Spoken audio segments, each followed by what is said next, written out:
नमस्कार, मैं रिंकी वाजपेयी। आप देख रहे हैं एमकेएस लाइव न्यूज। आइए बात करेंगे आज की कुछ बड़ी खबरों की। देश खतरे में नहीं है, हिंदू खतरे में है, आचार्य हरिकृष्ण शुक्ला। खबर उत्तर प्रदेश प्रयागराज गंगा पार से स्थित जोशी तापवन वार्ड का, जहां पर भाजपा नेता आचार्य हरिकृष्ण शुक्ला ने देश में हो रहे राजनीति को लेकर जातिवाद की राजनीति करने के संबंध में लोगों के बारे में क्या कुछ कहा, सुनाते हैं उन्हीं की जुबानी। संवाददाता प्रयागराज से मुकेश कुमार विश्वकर्मा। नमस्कार दोस्तों, इस समय हमारी मौजूदगी प्रयागराज की गंगा पार झूसी आचार्य हरिकृष्ण शुक्ल जी के वन तट पर आगमन हुआ है। आज हम इनसे चुनावी चर्चा पर कुछ बात करते हुए आइए इन्हीं की जुबानी सुनते हैं। जिस तरीके से अभी हरियाणा में चुनाव हुआ है, जिसमें कांग्रेस को बहुत बुरी हार मिली है, अब भारतीय जनता पार्टी की सरकार बनी है, क्या कहेंगे इसे लेकर? देखिए, वैदिक धर्म लगभग 20,000 वर्षों से चल रहा है। ये प्राकृतिक धर्म है, यहाँ से भगवान दिखता है। समस्त संप्रदायों की उत्पत्ति सनातन धर्म से ही हुई है। यदा यदा ही धर्मस्य ग्लानिर्भवति भारत अभ्युत्थानम अधर्मस्य तदात्मानं सृजाम्यहम्। भगवान कहते हैं कि जब स्वार्थी लोगों का बोलबाला हो जाता है, पारिवारिक लोगों का बोलबाला हो जाता है, तो मैं एक शक्ति के रूप में किसी न किसी आदमी को भेजता हूँ जो समाज में व्याप्त बुराइयों को दूर करता है और समस्त प्राणियों का हित करता है। यतो अभ्युदयः निःश्रेयस सिद्धि सधर्मः। सनातन धर्म की संकल्पना है कि जहाँ पर चरम कल्याण हो, अभ्युदय हो और चरम कल्याण की प्राप्ति हो, निरंतर अभ्युदय हो और चरम कल्याण की प्राप्ति हो। रामायण में राम राज दुख काहू न व्यापा, अर्थात राम का एक ऐसा साम्राज्य था जहाँ किसी को दुख नहीं था। इसी को वसुधैव कुटुंबकम कहते हैं। आज हमारी सरकार की जो मंशा चल रही है, भारत की राजनीति में जो चल रही है, क्योंकि ये सनातनी भूमि है, ऋषियों की भूमि है, मनीषियों की भूमि है, सिद्धों की भूमि है, भगवान की भूमि है, तो इस भूमि पर जो शासक वर्ग है वो कंप्लीट हमारे जो दैवी शक्तियां हैं, ऋषि मुनि रहे हैं, ऐसे ऐतिहासिक साक्ष्यों के आधार पर हमारे देश की नीति बनती है और हमारा देश सही दिशा में चल रहा है।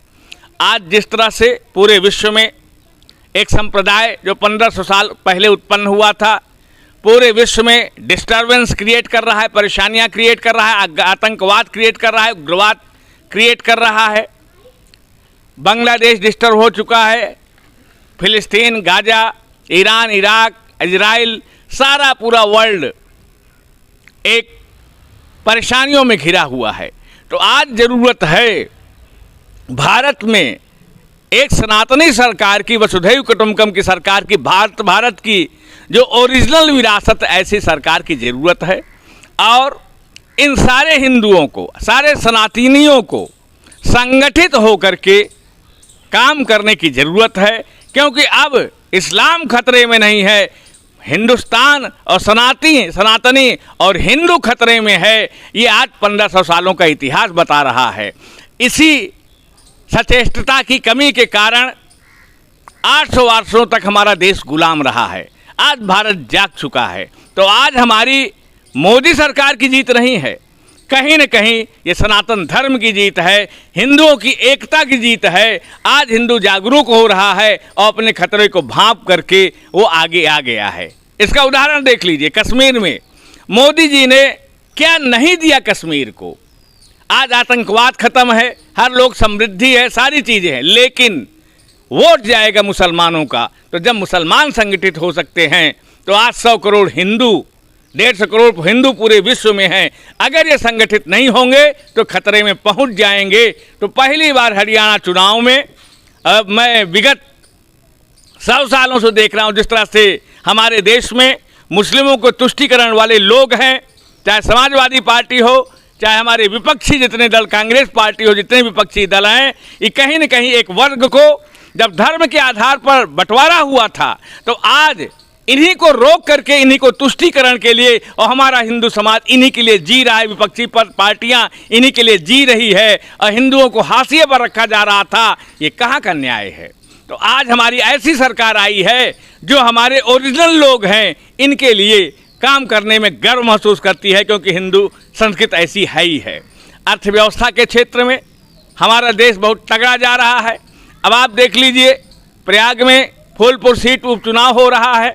यहाँ पर उन्होंने एक मुस्तफ़ा सिद्दीकी को टिकट दे दिया है। अब हमारी जो प्रयागराज भूमि है, ये मक्का मदीना है हिंदुओं का। ये हिंदुओं का यज्ञ यज्ञमयजंत देवास धार्मिक स्थली है, आध्यात्मिक स्थली है। गंगा यमुना त्रिवेणी संगम की स्थली है। यहाँ से साक्षात भगवान दिखता है। अल्लाहाबाद इसका नाम था, भगवान दिखता है। अब ऐसे हिंदुओं के धार्मिक तीर्थ पर आज हमारे तुष्टीकरण वाले लोग एक मुस्लिम को टिकट दे दिया। अरे यहाँ तो कोई न कोई आध्यात्मिक और सनातनी व्यक्ति को टिकट देना चाहिए, सारी पार्टियों को। तो कहीं न कहीं जो तुष्टीकरण के लिए पार्टियों ने टिकट दिया है, निश्चित है कि ये 100% हार जाएगा और यहाँ पर सनातनी विधायक बनेगा। निश्चित है हमारी भारतीय जनता पार्टी को चाहिए कि ये सरस्वती की जगह है, आध्यात्मिक जगह है, तो अच्छे आदमी को, ईमानदार आदमी को, कर्मठ आदमी को दें, जिससे हमारे प्रयागराज का अभ्युदय हो सके और 100% जीत जाएगा। इसमें कोई डाउट की बात नहीं है। आज की डेट में जिस तरह से हमारी सरकार चल रही है, एकदम दिव्यतम चल रही है। पहले हमारे पास कमजोरियां थी, लेकिन आज हमारी अर्थव्यवस्था बहुत मजबूत हो रही है। हम 5वें स्तर की अर्थव्यवस्था में पहुंच चुके हैं। तीसरे स्तर की हमारी सेनाएं हैं। तो आज की डेट में ज़रूरत है स्वास्थ्य के बारे में और शिक्षा के बारे में। 15 डिस्ट्रिक्ट के अंदर एक एम्स जैसे हॉस्पिटल खोले जाएं, उच्च कोटि के शिक्षण संस्थान खोले जाएं, नेशनल लॉ कॉलेज खोले जाएं, IIM IIT जैसे संस्थान खोले जाएं प्रयागराज में। ये एक आध्यात्मिक हब रहा है। रोजगार के लिए कहीं न कहीं इंडस्ट्रियल, हमारी सरकार ने एक इंडस्ट्रियल सिटी घोषित कर दिया है। कपड़ा उद्योग ले लीजिए, हमारा ये आपका जितने बिजली बनाने वाली चीज़ें हैं, ऑयल रिफाइनरी है, ये प्रयागराज की डिमांड है। यहाँ के युवा असंतुलित भारत में विकास होने के कारण बाहर जाते हैं, बॉम्बे जाते हैं, गुजरात जाते हैं। वहाँ न जा कर के इनको यूपी में भी अवसर प्राप्त हो सके। टेक्निकल यूनिवर्सिटी खोली जाएँ, आर्टिफिशियल इंटेलिजेंस के संसाधन खोले जाएँ। जितने भी हमारी टेक्निकल, नोएडा में खुल रहा है, फिल्म सिटी खुल रही है, जितनी भी चीज़ें आ रही हैं, प्रयागराज जैसे ये महानगर है, प्रयागराज जैसी जगहों पर खोल करके युवाओं को भी बेस्ट अवसर देना चाहिए। क्योंकि सरकार ही मेडिकल के क्षेत्र में, सांस्कृतिक क्षेत्र में।